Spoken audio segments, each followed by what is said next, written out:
राम राम मंडळी, मी तुमच्या सगळ्यांचा लाडका अजिंक्य. तर कॉलेजमध्ये आलो तर पोरांचे वेगळे चाळे चालू होते, स्नॅपचॅटमध्ये हे करत होते.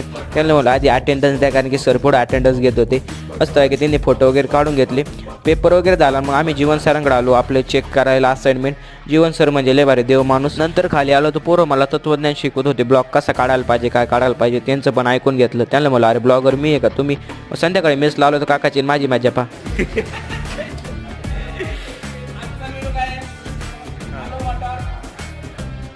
तांदळाची खीर, पापड घ्या. इकडे व्हेज पुलाव आहे. नंबर 1 जेवण आहे. कडाक काकडा एक प्रेमाने सगळ्यांना वाटतात. चपाती घ्या. आपल्या गौरव भाऊला थोडं सामान घ्यायचं होतं म्हणून ते मेडिकलमध्ये आलते. मग आम्ही त्याला टफीला पेडिग्री पण घेतली. मस्त काही पेडिग्री वगैरे घेऊन आलो. टफीला टाकली, पण टाकताना व्हिडिओ काढायचंच विसरलो. आणि मग टफीला टाकल्या, टफी खूप झाला. गौरवनी टफीला लय चोरलं, मी चोरलो. त्याचा ब्लॉग पाहिला विसरून